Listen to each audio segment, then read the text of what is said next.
l'After News avec Pythagore Lakoudi, tous les mardis et les vendredis, 18h30, 20h, sur Global LTV.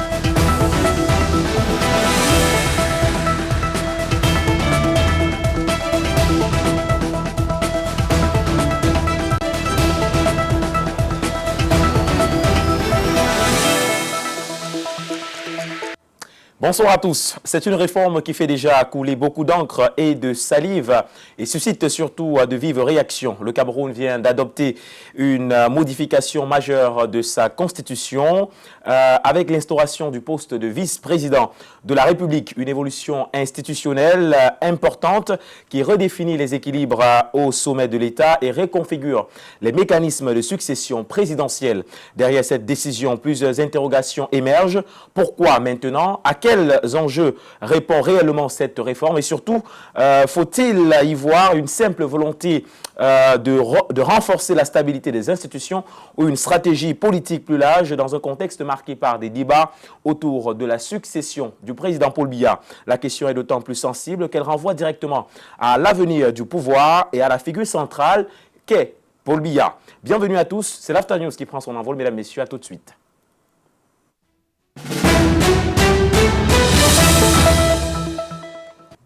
Une fois encore, bonsoir à tous, mesdames, messieurs. Très heureux de vous savoir nombreux derrière vos postes récepteurs, derrière vos écrans, derrière vos petits écrans à regarder cette émission l'After News qui prend son envol à présent sur les antennes de Global L Télévision. Eh bien, c'est une émission toute particulière puisque le contexte politique camerounais est particulier avec notamment l'adoption de cette loi qui, justement, a permis l'instauration d'un poste de vice-président au sommet de l'État. Bien, la loi a été adoptée hier lors du congrès du Parlement, le 6e congrès pour être plus précis. Nous allons essayer de comprendre les enjeux de ce moment fort, de ce moment historique au Cameroun avec le concours de nos invités déjà installés pour la plupart sur notre plateau. Je vais commencer par présenter ce soir un cadre du PURS, le Peuple uni pour la rénovation sociale. Il s'agit bien entendu du docteur Nyamsi Poudi. Bonsoir, bienvenue docteur. Bonsoir Pythagore, bonsoir mes co-discutants dont vous aurez le soin de présenter tout à l'heure. Le Cameroun est entré dans une phase pédagogique de sa politique, pédagogie qui nous confère de pouvoir commenter et lire les projets de loi qui sont soumis à nos différents députés. Vous savez, être député aujourd'hui au Cameroun est une carrière pour d'autres. Pour d'autres, c'est dormir à l'Assemblée nationale et faire l'acclamation. Pour d'autres, c'est apporter des forces de proposition, les amendements et dire si ce qui a été dit est bon ou ce qui a été fait est bon. Nous allons en décrypter tout à l'heure car au Peuple uni pour la rénovation sociale, nous pensons que les forces de proposition qui sont les 28 à l'opposition et certains membres du RDPC qui ont la conscience à vouloir faire du Cameroun un pays démocratique ont tapé le poing sur la table et beaucoup de choses vont se dire. Nous espérons, Dr Nyamsi, merci d'être avec nous sur le plateau en tout cas. C'est toujours un plaisir de vous avoir juste à vos côtés. Serge Mpele Onana, communicant du Rassemblement démocratique du peuple camerounais, le RDPC. Bonsoir, très heureux de vous retrouver à nouveau. Bienvenue. Merci M. Lakoudi, bonsoir. Bonsoir à vos nombreux téléspectateurs, bonsoir à mes co-panélistes. Surtout un bon vendredi saint à la communauté chrétienne. Et avec votre permission par anticipation, une bonne fête de la Pâque dimanche prochain à cette même communauté, ainsi qu'à toute la communauté internationale. Nous espérons que ce dimanche de Pâques qui s'annonce viendra davantage consolider la paix sociale et le progrès économique de notre pays en un moment majeur, crucial de l'histoire de celui-ci. Nous sommes également contents de renouer avec l'After News. Ça a été justement une longue période d'absence, souvent pour des raisons indépendantes de notre volonté. Nous avons le plaisir de retrouver votre plateau ainsi que vos aimables et fidèles téléspectateurs. Merci Serge Pelonana d'avoir honoré notre invitation. À vos côtés également, nous avons le privilège de recevoir ce soir Monsieur Benjamin Gongan, il est le vice-président du parti MP3. Bienvenue, c'est un plaisir hein, de vous retrouver à nouveau. Merci. Tout souriant, comme de coutume. Comme de coutume, merci beaucoup. C'est toujours un plaisir de venir sur votre plateau, Monsieur Lakoudi. Donc, forcément, j'arrive avec le sourire. Content de vous retrouver les panélistes de ce soir, que je salue également, avec qui nous allons débattre de ces sujets très importants. Également, un plaisir de pouvoir apporter peut-être un peu d'éclairage, permettre à ceux qui nous regardent, aux nombreux téléspectateurs, sur ces changements, ces bouleversements même, pouvons-nous dire, pour beaucoup malheureux pour notre pays. Et puis voilà, un salut particulier quand même aux militants du mouvement patriotique pour la prospérité du peuple que je représente ici, notamment ceux du département de la Sanaga-Maritime qui préparent activement l'arrivée du président Hiram Samuel Yodi le 11 avril prochain. Donc après la célébration de la Pâque, on se retrouve pour un meeting à EDEA, dans la ville d'EDEA, donc rendez-vous à tous les militants, mais au-delà des militants, à tous les Camerounais qui le souhaitent et qui sont disponibles pour entendre le président national. Merci, l'invitation est lancée. Rendez-vous donc de ce côté-là. Merci à vous d'être sur notre plateau ce soir. L'After News étant donc lancé, on va dire que dans un instant, notre consultant permanent va nous rejoindre. Le temps, mesdames, messieurs, de prendre cet élément que la réalisation a calé pour nous. Il nous permettra d'entrer dans la première partie de cette émission. Mesdames, messieurs, c'est bien sûr l'After News. On regarde, on se retrouve après. Le Cameroun vient de franchir une étape majeure dans son évolution institutionnelle. Réuni en congrès ce 2 avril 2026, le Parlement a adopté le projet de loi modifiant la Constitution et instituant le poste de vice-président de la République. Une réforme d'envergure qui redessine en profondeur l'architecture du pouvoir exécutif. Désormais, le président de la République pourrait être assisté d'un vice-président nommé directement par lui au même titre que le Premier ministre. Ce changement consacre une nouvelle structuration du pouvoir exécutif. Le vice-président devient ainsi un acteur clé de la gouvernance, susceptible de recevoir délégation de pouvoir et d'assurer certaines fonctions présidentielles. L'un des changements les plus significatifs concerne la gestion de la vacance du pouvoir. En cas de décès, de démission ou d'empêchement définitif du président, le vice-président est désormais appelé à achever le mandat en cours. Cette disposition vise à garantir une transition plus fluide et à éviter les incertitudes institutionnelles. Toutefois, le texte maintient un mécanisme de substitution. En cas d'empêchement du vice-président, l'intérim sera assuré par le président du Sénat avec organisation d'une élection dans les délais constitutionnels. La validation de cette réforme par le Parlement confirme également la centralité du chef de l'État dans le système politique camerounais. Le président consacre des pouvoirs étendus, il nomme le vice-président, le Premier ministre et les membres du gouvernement, fixe leurs attributions et met fin à leurs fonctions. L'adoption de cette loi constitutionnelle intervient dans un contexte marqué par des débats récurrents sur la succession politique et la stabilité des institutions. En instituant un vice-président, le Cameroun se dote d'un mécanisme de continuité plus structuré. Pour certains observateurs, cette réforme traduit une volonté de modernisation de l'État et d'anticipation des enjeux futurs. Pour d'autres, elle soulève des interrogations, notamment sur la légitimité d'un vice-président nommé et non élu. Merci à la réalisation pour ce reportage qui nous permet d'entrer, mesdames, messieurs, dans la première partie de cette émission l'After News. Une thématique fondamentale nous intéresse en cette première partie, vice-président au Cameroun. Pour quels enjeux? Eh bien, en quelques minutes seulement, nous allons essayer de comprendre cette question. Pourquoi pas d'apporter les éléments de réponse à celle-ci. Je vais ouvrir cette émission ce soir en donnant la parole à Benjamin Gongan. Un vice-président au Cameroun. La première fois que nous avions évoqué cette question, vous étiez sur ce plateau et vous nous faisiez comprendre à ce moment-là qu'il n'y avait pas nécessité absolue d'avoir ou d'instaurer un poste de vice-président à l'heure actuelle au Cameroun. Mais ces choses faites, quel est votre premier regard par rapport à cette adoption de loi faite hier du côté du Parlement camerounais? Oui, bon, mon avis en tout cas n'a pas beaucoup changé depuis ce plateau-là. Et je pense que le RDPC et particulièrement le président national qui est également de ce parti, qui est également le président de la République, n'a pas pu tenir beaucoup plus longtemps le flou qu'il entretenait. Il y a un homme intelligent qui a dit on ne sort de l'ambiguïté qu'à ses dépens.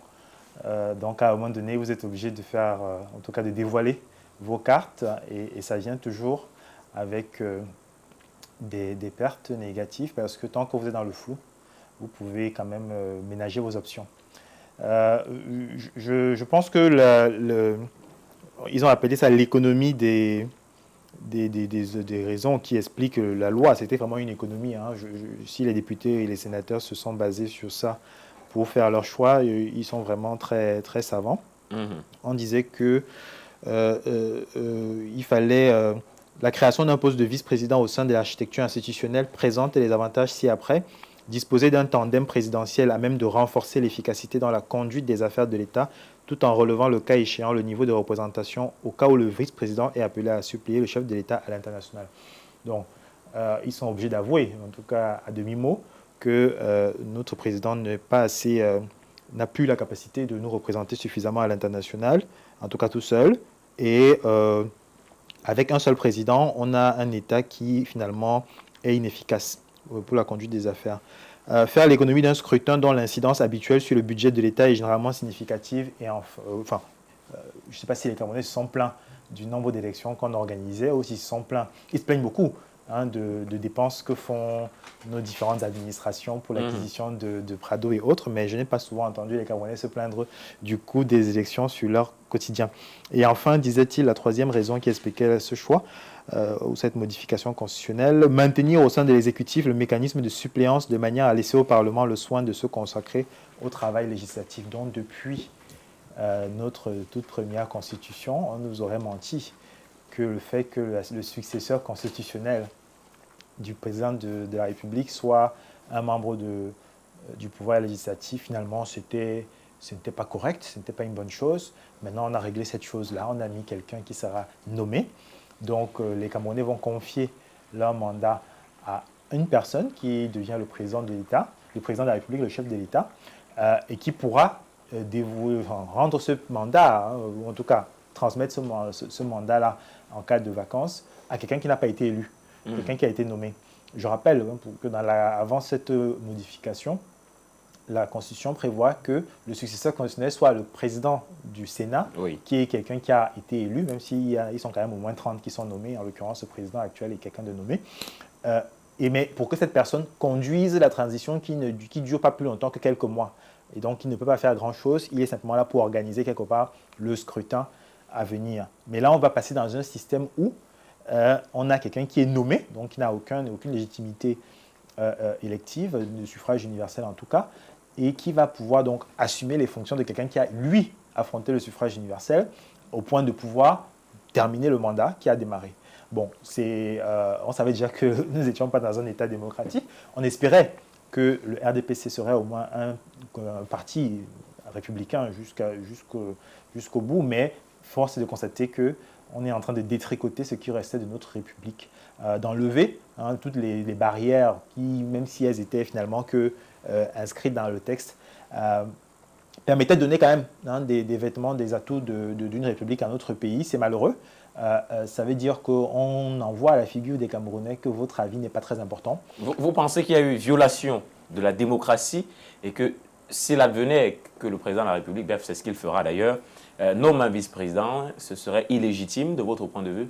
Oui, ce n'est pas qu'une violation de la démocratie, c'est le principe même de la République. République, si on remonte à son étymologie latine, c'est la chose publique, dans le bien commun. Et le principe de la République, c'est que les citoyens sont... Parce qu'avant la République, il y avait ce qu'on appelait les monarchies principalement. Et dans les monarchies, c'était le pouvoir, en tout cas politique, et même souvent mélangé au pouvoir religieux, était de droit divin. Donc c'est Dieu qui avait décidé que cette personne-ci va diriger ses autres... on n'appelait pas ça concitoyens à l'époque, mais ses sujets. On a eu des évolutions sociales qui ont fait qu'on a pensé un système qui est celui de la République où c'est le pouvoir, la souveraineté émane non pas de Dieu, mais de la population, qui confère donc le mandat de diriger le pays à un des siens et peut donc décider de lui retirer si ce n'était plus finalement celui qui pouvait le mieux le faire. Mais là, on va avoir donc une rupture avec ce fonctionnement puisque en donnant le mandat suffrage universel à une personne, qui lui s'autorise le droit finalement après de le confier à quelqu'un qui n'a pas franchi ce suffrage universel, c'est rendre quelque part cette règle basique républicaine qui remonte à très longtemps. Et c'est malheureux, c'est ça. Donc on casse et on perd en qualité de légitimité. Et parce que pourquoi la Constitution précédente avait, en tout cas les textes, l'écriture précédente avait proposé que ce soit une personne issue du Sénat, c'est parce que simplement c'est quelqu'un qui lui a aussi eu un suffrage, même si ce n'est pas le même type de suffrage, il a au moins été, il est dans une instance qui a été élue, quelque part autant pour moi, et cette instance-là, donc celle qui, après le président, peut tenir le guidon du navire, le temps de proposer à nouveau aux citoyens de choisir celui qui va les diriger. Donc, ce n'est pas une question même de démocratie. J'ai dit au début que la démocratie, il y a longtemps qu'elle nous a quittés, mais au moins les principes fondamentaux de la République, et nous aurions aimé que le RDPC et son chef soient courageux et aillent jusqu'au bout et nous proposent de rentrer dans un système monarchique. Au moins, ça nous est... Là, on aurait des économies, en l'occurrence, en termes d'élections, puisqu'il n'y aura plus aucune élection organisée. Mais bon, on a déjà compris qu'ils n'étaient pas très courageux pour aller affronter le suffrage universel après la débâcle d'octobre 2025. Ils ne vont pas non plus être courageux et aller au bout, mais nous continuer de maquiller cette entrée dans la monarchie despotique en une forme de république avec un vice-président qui n'est pas plus, finalement, qui ne sera qu'une sorte de ministre avec peut-être un rang protocolaire un peu plus supérieur à ses confrères du gouvernement, ou voilà, un sous-préfet qui a un bureau plus grand. Merci. Merci pour ce premier jet. On pose encore les fondements de cette thématique. C'était l'avis de Benjamin Ngonga. Serge Pele-Onana, je vous donne la parole. Est-ce que la nomination, de votre point de vue, du vice-président pose-t-elle un problème de légitimité, comme l'a relevé Benjamin Ngonga? Alors, nos amis de l'opposition voient l'illégitimité partout, hein? Partout, vraiment. Mais quand il y a un candidat qui s'est autoproclamé président de la République, ils n'ont jamais condamné cette imposture. Il est même allé jusqu'à nommer un ministre d'État, porte-parole de sa République imaginaire, dont le siège est en Gambie. Donc, c'est très grave, c'est inimaginable. Mais M. Ngonga et ses amis n'ont jamais dénoncé cette imposture. Voilà l'illégitimité. Quant à nous, nous sommes dans la légitimité et nous ne fuyons pas d'élection. C'est faux. La preuve, c'est que quand vous consultez l'histoire politique de notre pays, nous n'avons jamais boycotté, M. Lakoudi, une consultation électorale, quelle qu'en soit sa nature, qu'elle soit présidentielle, législative, municipale et autres. Régionale, nous avons toujours concouru selon les règles de la République. Donc ça, c'est la première chose qu'il faut rétablir. Et il y a bel et bien eu une élection présidentielle, le 12 octobre 2025. Le peuple s'est prononcé, le peuple souverain, et il a renouvelé le bail de notre président national, M. Paul Biya. Et ce bail court jusqu'en 2032. Pendant cette période, le président Paul Biya assume donc de plein droit, avec cette tension populaire, les destinées de notre pays. Et toutes les décisions ou tous les actes qu'il pose au nom du peuple camerounais sont des actes légitimes. Je veux d'ailleurs vous dire que même le prochain gouvernement qui sera mis en place, comme tous les gouvernements qu'il a composés depuis son arrivée à la tête de l'État, sont des gouvernements légitimes. Pourquoi? Parce qu'il les nomme au nom du peuple camerounais qui l'a mandaté. Il faut qu'on restaure dans ce les sens-là, faits. ça lui donne la légitimité. Ça lui puisque donne, c'est le peuple qui l'a investi. Bien sûr, voilà, ainsi que ceux qu'il nomme, parce qu'il ne les nomme pas en tant que personne, il les nomme en tant que mandataire du peuple camerounais, peuple souverain. Il faut qu'on restaure les faits et la réalité démocratique lorsque nous sommes sur un plateau aussi sérieux. Il faut rappeler, je vous relance tout juste, Serge Pele-Onana, il faut rappeler que le Cameroun, dans son histoire, avait déjà eu un poste de vice-président. À cette époque, le vice-président était élu. Il n'était pas nommé, il était élu au même titre que le président de la République.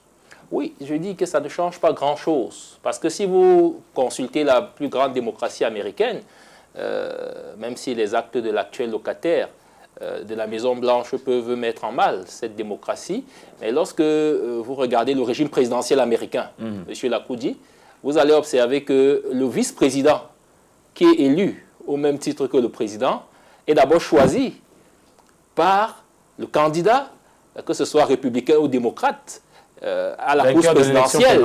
Oui, avant même d'être vainqueur, lorsqu'il a été désigné aux primaires par son parti politique et qu'il doit s'engager dans la campagne présidentielle en tant que candidat investi par son parti, c'est lui qui choisit son colistier. Le colistier n'est désigné par aucune primaire. C'est lui qui choisit son colistier qui va l'accompagner dans l'aventure présidentielle. Et une fois qu'il est donc élu, ce dernier est vice-président. Mais au départ, son choix est celui du choix du candidat, n'est-ce pas, qui a été vainqueur des primaires. On l'a vu récemment avec M. Trump, mais aussi avec M. Obama, ainsi de suite, comme ça s'est toujours passé aux États-Unis. Laissons maintenant le cas américain, on va nous dire que c'est très loin de nous, c'est une démocratie très avancée. Restons au contexte africain. Le poste de vice-président, le Cameroun ne réinvente pas la roue, Monsieur Lakoudi. Oui. Je peux citer des États comparables qui ont des vice-présidents à la Côte d'Ivoire, un vice-président de la République. Et vous savez pourquoi la Côte d'Ivoire a jugé important un vice-président? Dites-nous. Parce qu'après la mort d'Houphouët-Boigny, le 7 décembre 1993, la Côte d'Ivoire va sombrer dans une crise sociopolitique chaotique. Pourquoi? Parce que le président de l'Assemblée nationale de cette époque-là, Henri Konan Bédié, et le premier ministre chef du gouvernement, Alassane Dramane Ouattara, l'actuel président, vont aller à une guerre de succession qui va coûter cher à la Côte d'Ivoire et pendant des années. Parce que, justement, la mort d'Houphouët-Boigny va laisser le boulevard à une instabilité politique. Pourquoi? Parce que mal maîtrisé, mal encadré, mal négocié. Et c'est ce que le président Paul Biya veut éviter à notre pays. Il veut éviter à notre pays ce sort. Il voudrait que, il avait dit, nous passerons, le Cameroun restera. Il n'a jamais dit qu'il est un homme éternel. Il a toujours donné le sentiment de quelqu'un qui veut laisser au Cameroun, n'est-ce pas, un pays prospère, un pays démocratique, un pays fier, n'est-ce pas, de ses institutions.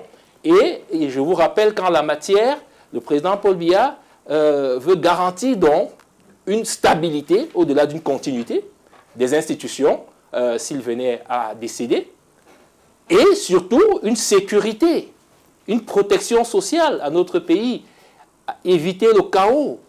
Et donc, si il n'est plus là demain, aujourd'hui le Cameroun a une certaine sécurité institutionnelle, a une certaine transition mesurée, une transition prudente, il faut le dire, parce que lorsque vous regardez les événements qui ont succédé la présidentielle du 12 octobre 2025, vous vous rendez bien compte qu'il y a encore un problème de maturité dans justement l'acceptation des résultats des urnes. Oui. Il y a encore un problème de responsabilité dans justement le respect des institutions.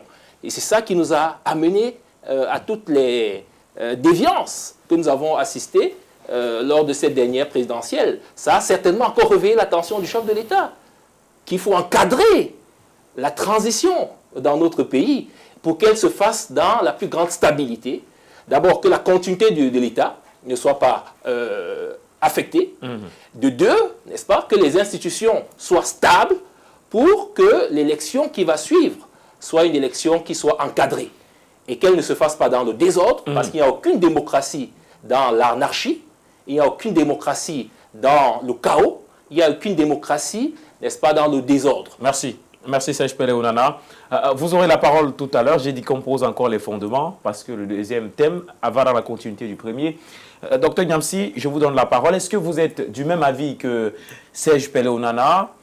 Est-ce que ce poste de vice-président de la République peut-il prévenir les crises de succession au sommet de l'État, comme ce fut le cas, par exemple, avec le président Félix Houphouët-Boigny, parlant du cas de la Côte d'Ivoire? Pythagore, nous venons d'assister à une gymnastique constitutionnelle où le président de la République est dans la confiscation du pouvoir. Il est en train de montrer qu'il n'y a pas de défunt constitutionnel au Cameroun. Il n'en a pas fabriqué. On n'en connaît pas. Alors, il sera un pays qui sera comme un navire dans la mer sans une véritable boussole. Je vais m'expliquer. Le Cameroun vient de montrer aux yeux du monde qu'on peut devenir président de la République sans en avoir un suffrage universel. Et le Cameroun est en train de nous faire comprendre qu'on est dans un jeu de passe-passe. Depuis 1957, c'était un jeu de passe-passe. Sopot plus au passe à Aïdjo. Aïdjo en 82 passe à Paul Biya. Paul Biya va au parti unique, l'UNC, pour faire les élections à 97%. Lui aussi maintenant se rend compte qu'il n'a aucun dauphin. Personne n'a même de diriger ce pays. Suite à l'élection d'octobre, avec tout ce qui s'est passé au Cameroun, il décide donc de faire un projet de loi en révisant la Constitution. Et c'est une loi du 14 avril 2008. Ça fait 18 ans qu'on avait dit qu'on voulait un vice-président. Ça veut dire que les élections-ci, où nous sommes allés là, Paul Biya devait être candidat avec un anglophone dans sa liste. Qu'au cas de leur victoire, Biya Paul connaît qui est son vice-président. Ce n'est pas ce qui a été fait. Les intellectuels du RDPC ont manipulé la Constitution parce qu'ils voulaient s'agripper comme une panthère sur sa proie. Le manifeste bilan qui s'est passé à la dernière élection, qui est déjà derrière nous, démontre à suffisance que le président Paul Biya est soucieux qu'au sein du RDPC, il y a trop de remous. Les gars se battent comme dans la jungle pour le succéder. Ceux qui ont le pouvoir et ceux qui n'en ont pas. On a créé l'aile conservatrice, autant pour moi, et on a créé les progressistes. Dans tout cela, le président a très peur. Parce que même ce qu'il est en train de faire, en mettant un vice-président, ne garantit pas la prospérité du Cameroun et la paix. Ah bon? Est-ce que le Cameroun est en paix? Vous ne voyez pas qu'il y a le Nozo dans la crise, nord-ouest, sud-ouest. Vous ne voyez pas que le nord est toujours à Boko Haram. Le Cameroun est coupé, il y a 3 régions qui ne vivent pas comme toutes les régions. Il faut qu'on se dise des vérités. Ok. Revenons sur cette constitution. Tout le monde a toujours vu que les anglophones représentent 21% du pouvoir décisionnel au Cameroun. 21%. Je mets quiconque au défi. On connaît les postes que les anglophones ont. Sur les 63 membres du gouvernement, quand je prends ministre délégué, secrétaire d'État, vous allez vous rendre compte que sur les 63 membres du gouvernement, les anglophones représentent 21%. Qu'est-ce qui avait été dit à Fumba en 72? Qu'est-ce qu'on a revu en 96 pour arriver en 2008? C'est que ceux qui ont accepté de venir faire le 20 mai 72 avaient demandé que les pays se rejoignent en ce qu'on avait appelé les 2 Cameroun doivent se réunir. Donc chacun vient avec sa part comme un rendez-vous donné du recevoir. Il serait donc de bon ton que ce président, ce vice-président soit un anglophone. Ah bon? Il serait de bon ton. Pourquoi vous le dites? Qu'il soit un anglophone. Pour chercher à créer des équilibres, des synergies. Pour que la visibilité de la politique camerounaise ne soit plus cette visibilité accentuée et ancrée sur un seul pan, centre, sud, est. Je vais vous dire, si ce vice-président n'est pas anglophone et que par ricochet, le SGPR est nommé vice-président du Cameroun, ça veut dire que les transferts de signatures qu'il a seront consolidés au poste de Premier ministre, au poste de vice-président. Oui. C'est ce que ça veut tout simplement dire. Or, si c'est quelqu'un qui devient vice-président, ça veut dire qu'automatiquement le SGPR perd la délégation de certaines signatures que le président avait données. Et le jeu d'équilibre va donc entrer en ce sens que le vice-président et le président vont s'asseoir sur la table et parler des affaires du pays avec le chef du gouvernement. C'est une première ligne de lecture. La deuxième grille de lecture que je vais nous donner ici, c'est que est-ce que nous sommes sûrs, lorsqu'on nous dit que ce vice-président nommé, le jour qui deviendra président de la République en cas de vacances, la vacance peut être la mort ou la constatation de l'incapacité du président à gérer. Il doit lui à son tour aussi nommer un vice-président, devenu président. Mais c'est là où l'honorable Ndip, bienvenue, a déposé à 14h15 ses amendements avec les dispositifs en disant non. Si toi tu as été nommé et qu'en cas de vacances du président, tu deviens président de la République, il serait de bon ton qu'en voulant nommer quelqu'un que tu reviennes à l'Assemblée nationale pour qu'on fasse le travail au peigne fin. Mais ce n'est pas ce qui se fera. Et vous allez vous rendre compte que tout ce que le président Paul Biya est en train de faire, c'est à l'avantage du RDPC. Ils sont 152 à l'Assemblée nationale pour 28. Et parmi les 28, on a les collabos. Oui. On a les collabos qui ne peuvent rien faire. Tous les autres collaborateurs qui sont là-bas, c'est le chien à bois, la caravane passe.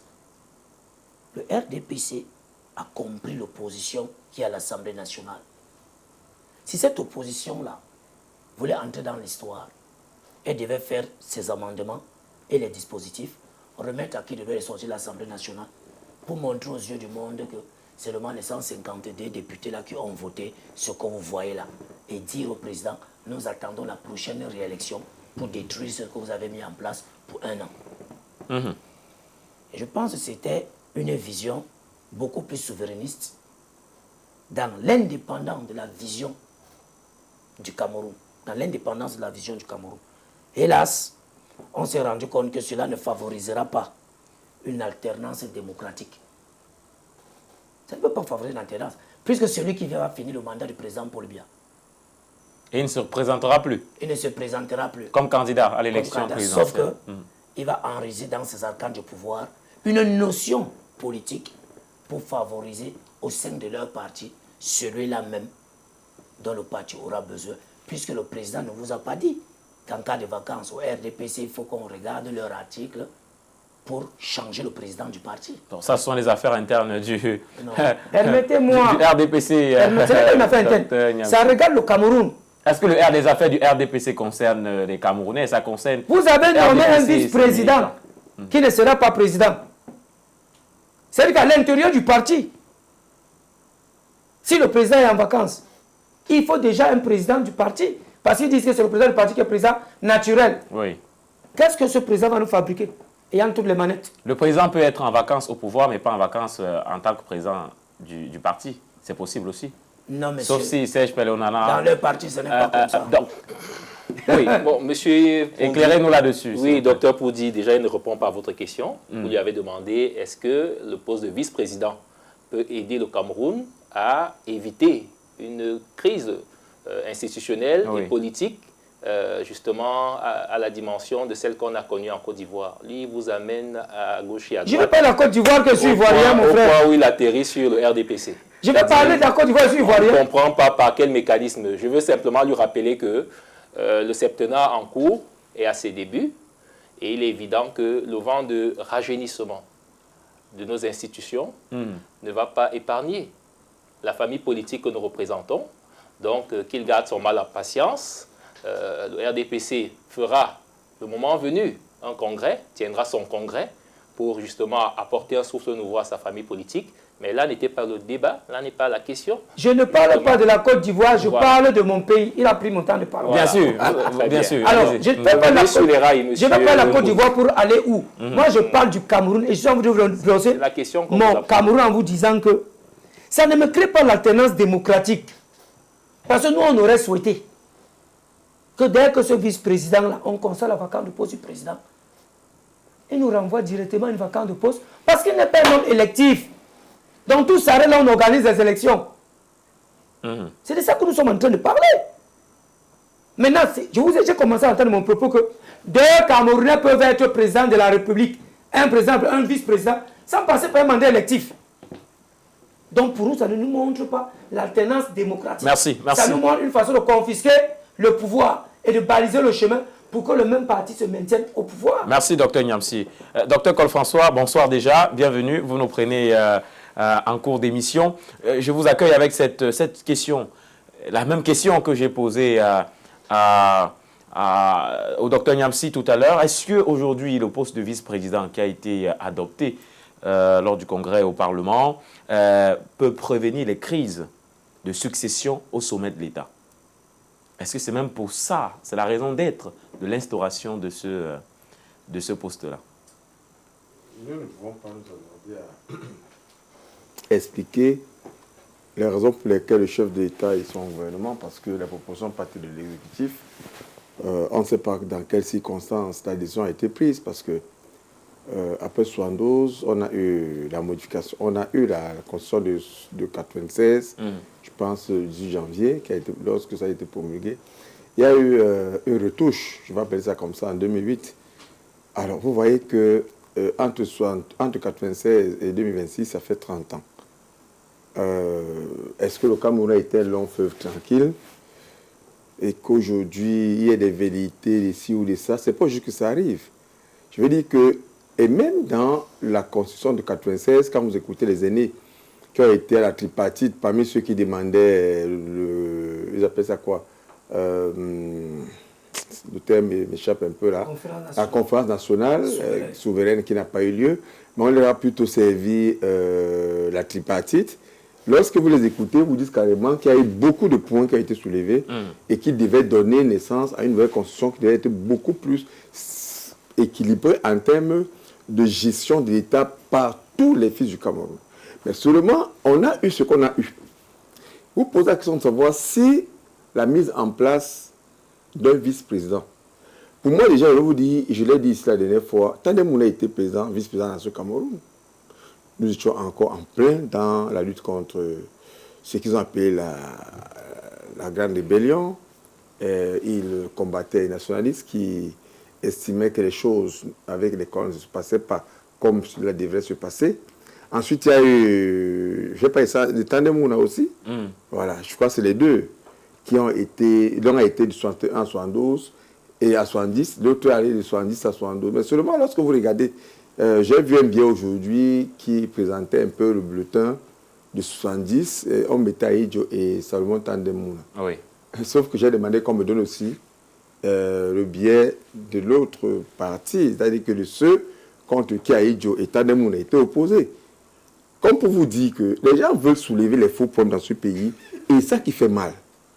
Vous pensez que l'élection est Tandem et Aïdjo, parce qu'on a dit élection, c'est différent de ce que Aïdjo aurait pu nommer Tandem à l'époque. Au moins, s'il y a eu élection. Oui, mais c'est parce que vous pensez que le mot élection vient changer quelque chose de fondamental dans la pratique administrative de la gestion de l'État. En quoi est-ce qu'un homme qui est élu est différent de celui qui est nommé?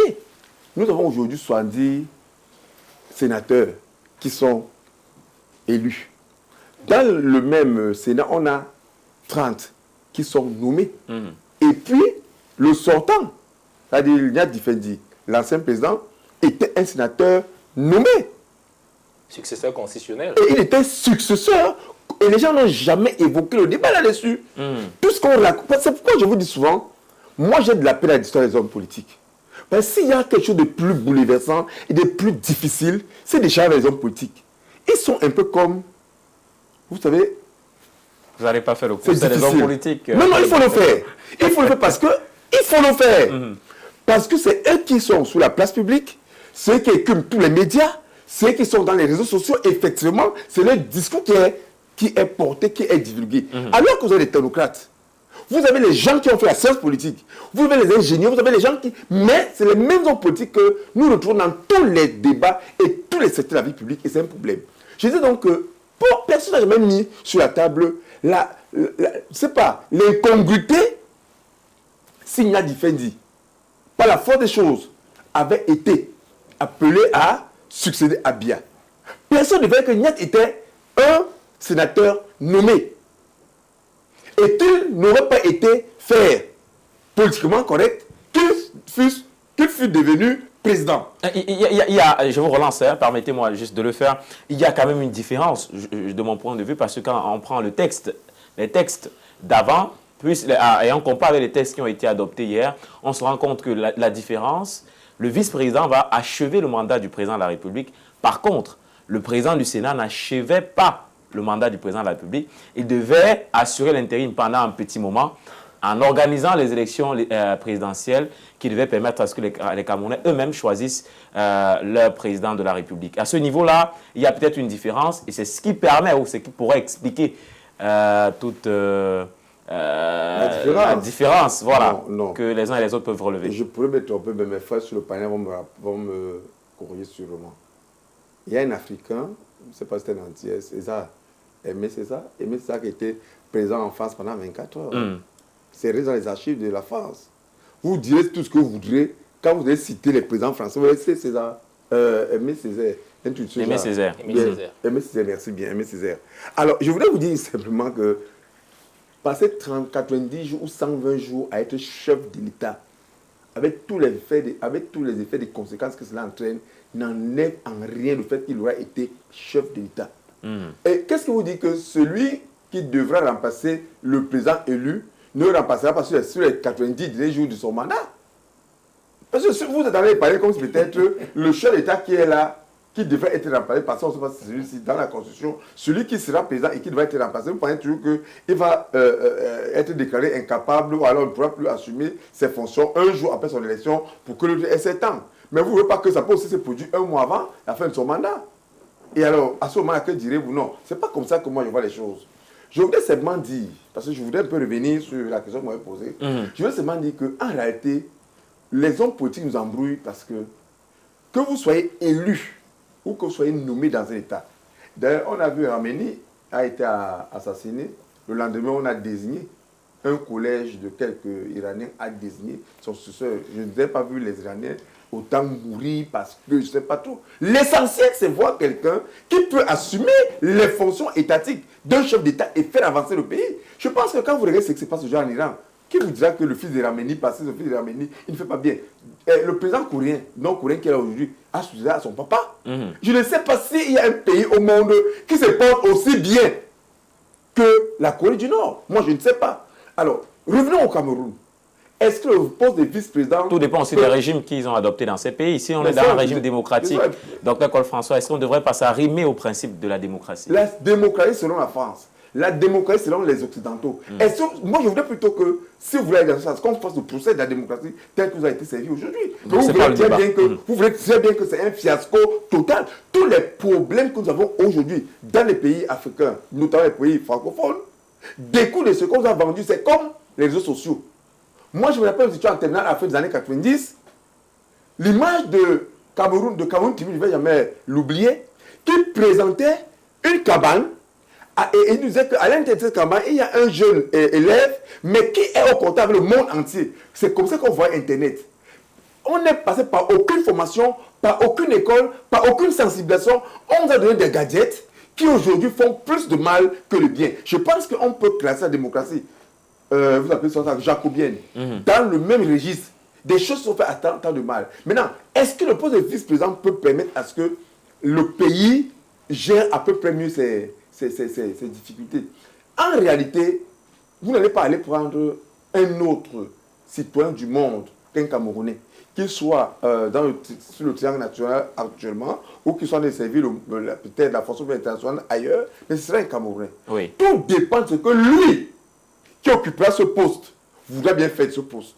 La contribution que lui voudra apporter, mais si ce n'est qu'un important qu'on va créer, une autre administration dans laquelle on va dire, ok, comme le grand littoral semble être lésé, allons chercher un gars Bakoko, mettons là-bas, et puis les Bakoko vont dire, ils ont eu leur part. Vous voyez donc qu'il soit élu ou qu'il soit nommé, il n'apportera aucune solution substantielle pour que le Cameroun change de paradigme tel qu'il est aujourd'hui. Car ceux qui sont là bénéficient des décrets présidentiels, bénéficient de l'électorat des Camerounais, les députés, les maires. On voit les députés à Douala qui prennent les fonds des micro-projets. Ils ont été élus dans la circonscription administrative peut-être, électorat peut-être, de Douala 3e, dans Vouri-Est, c'est-à-dire que Douala 3e, Douala 5e.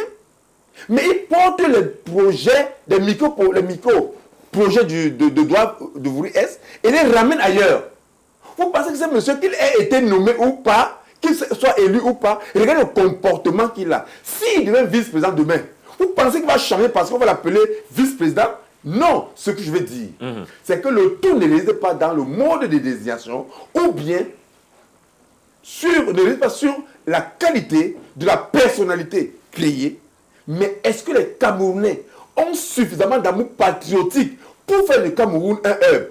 Exemple pour terminer, oui. Vous imaginez qu'on vous dise que par exemple, plus d'une décennie, le Cameroun a importé, a exporté, a vendu à peine 3 kg d'or dans les pays européens. Enfin, je vais dire ça comme ça à l'étranger. Mais que ceux qui achètent l'or du Cameroun vous disent qu'ils ont eu environ 15 tonnes d'or. Vous pensez que ceux qui ont fait ça, si aujourd'hui ils sont ministres, directeurs, je ne sais pas trop de quoi, et qu'on les mette vice-présidents, qu'ils soient élus ou nommés, leur contribution à ce que le Cameroun soit émergent sera de quoi? À ce moment, ils ne vont pas seulement détourner 15 tonnes d'or, ils vont détourner l'or, l'uranium, le bauxite, tout ce qu'on a comme richesse au Cameroun, même le bois et peut-être même nos maisons seront vendues parce que lui, il a déjà montré à quel point il peut être véreux. C'est pourquoi je pense que si le chef d'État décide aujourd'hui de mettre un poste de vice-président, moi je dis je préfère encore qu'il le nomme parce que bien ne travaille plus pour le RDPC, bien ne travaille plus pour lui-même. Moi je mets les actions du chef d'État actuellement dans l'image qu'il aimerait que les Camerounais gardent de lui. Et je suis certain que nous connaissons tous, car nous tous avons éclos en sa présence, nous connaissons tous, il sait où se trouve la perle rare. Et il préfère procéder par nomination pour être sûr que quand il va dire à John Côté de mettre un nom dans l'enveloppe, le nom ne va pas quitter le palais des Congrès pour le palais de Vert Paul Biya et que ce nom va quitter de A à B. Mais au moins, le décret sera lu. Et il est sûr que le personnage qu'il aura choisi, en qui il aura mis confiance, sa confiance, pourra permettre à ce qu'après lui Biya, que le Cameroun ne sombre pas. Car on sait que c'est des gens eux qui prennent ce pays après le chef d'État actuel.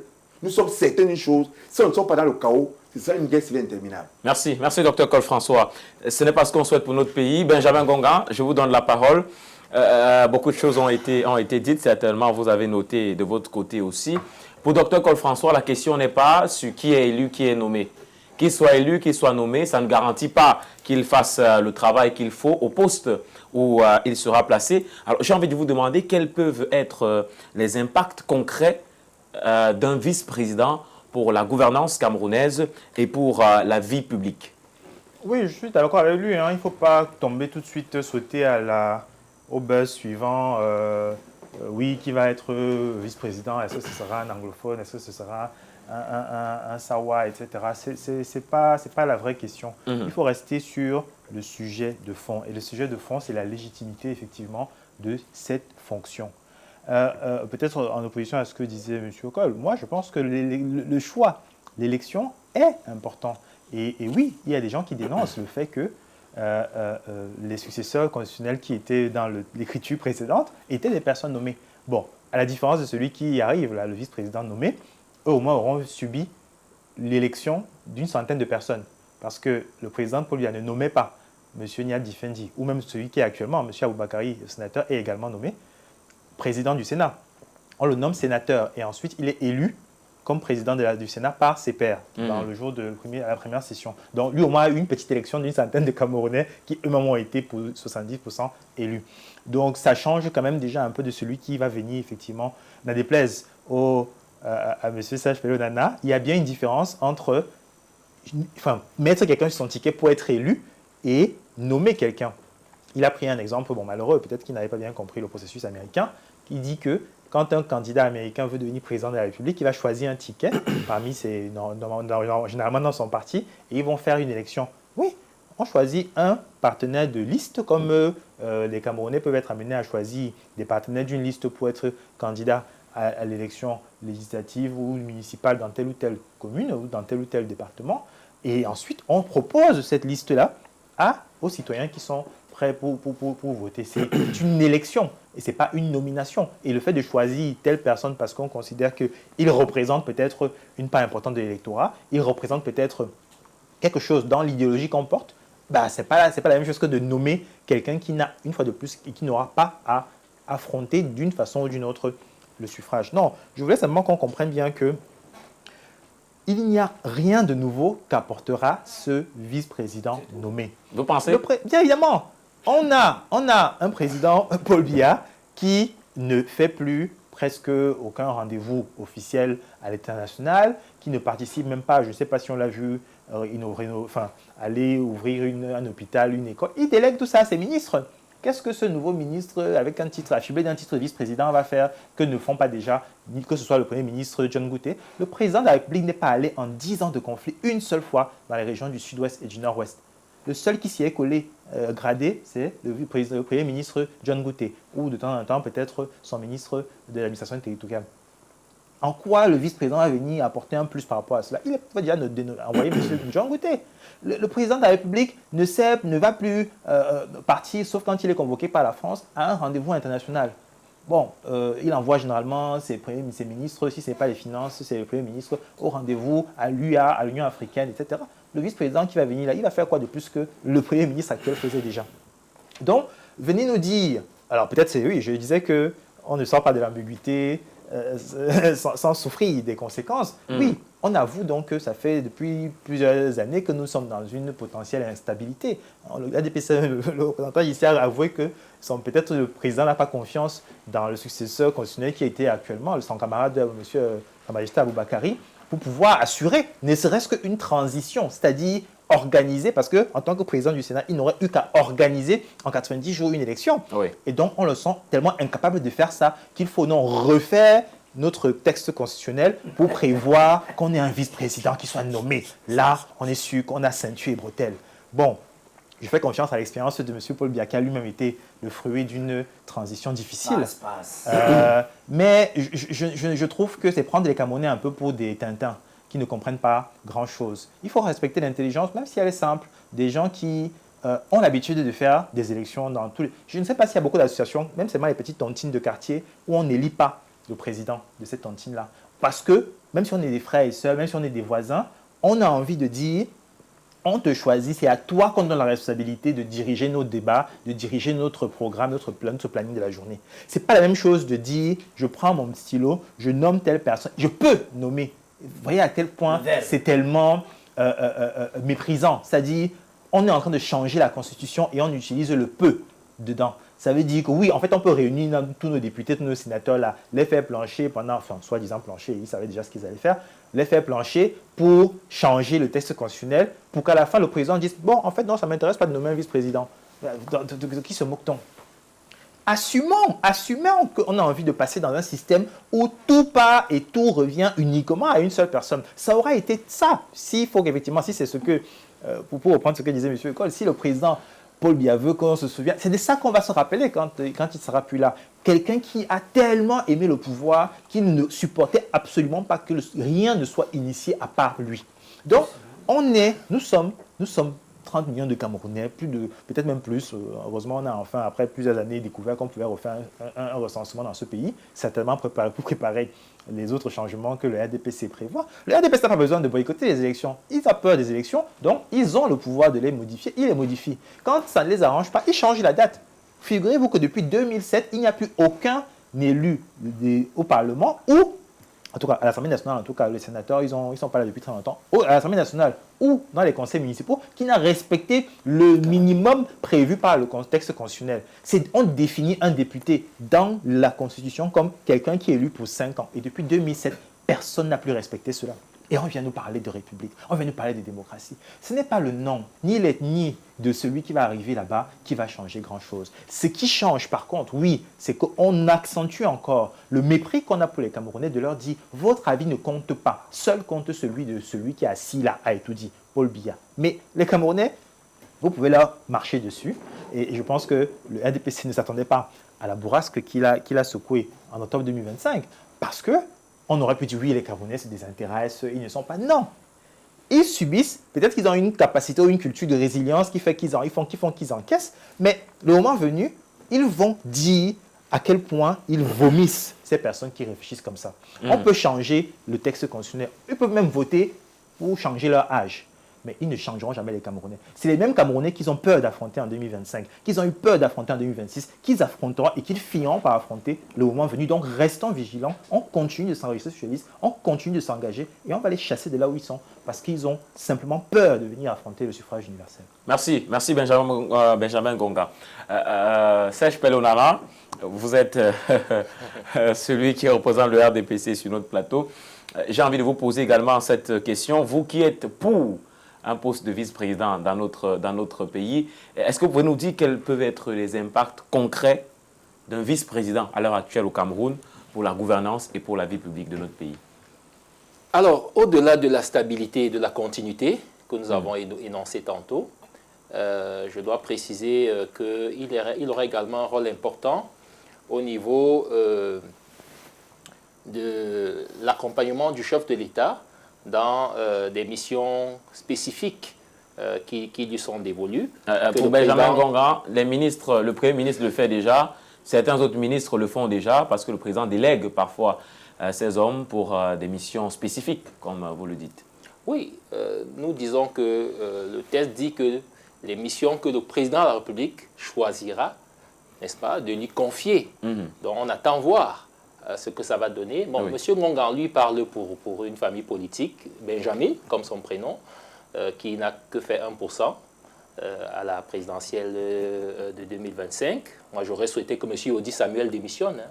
Pourquoi ça? Oui, qu'il démissionne du MP3. Quand vous aurez Parce fait une que élection de chef de quand classe, vous vous pouvez commencez- vous comparer à M. Iram Je Samuel vous ai Audi. écouté, je vous ai écouté. Oui, mais je vous réponds parce que vous dites des Soyez choses qui ne courtois. sont pas... Non, Non. vous soyez courtois. C'est aussi ça la démocratie. Vous n'avez hein. jamais fait une élection même de chef de classe. Vous vendez, comparé à M. vous Iram vendez Samuel la Audi. démocratie Avez-vous réussi à, Mais j'aurais souhaité réussi à rassembler au moins que 30 millions de M. francs pour Audi vous présenter? Samuel, qui va venir aider, hein, j'aimerais bien prendre j'espère part que vous pour serez là, essayer vous de le allez bien voir. venir, vous allez bien venir. Oui, je voudrais Pour lui apprendre un peu de passer. quelqu'un qui a su affronter le suffrage universel malgré son jeune âge. Oui. Ce que vous ne savez pas encore faire Avec et que un- vous avez peur de faire alors, visiblement dans votre parti.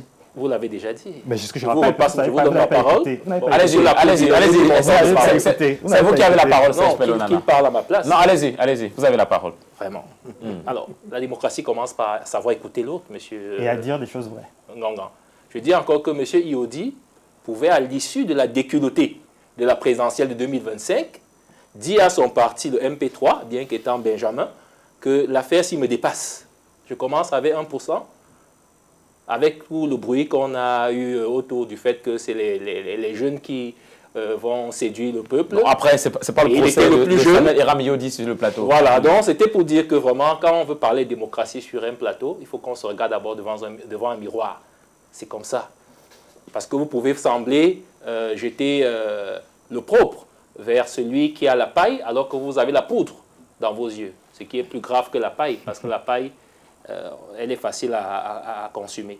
Donc, je reviens maintenant à votre question, pour dire que, au-delà de la stabilité et de la continuité, et de la sécurité nationale que nous avons évoquée tantôt, Oui. je dois vous dire qu'au-delà de la Côte d'Ivoire, nous avons notre voisin Nigeria, qui est une grande référence démocratique en Afrique, qui a un vice-président.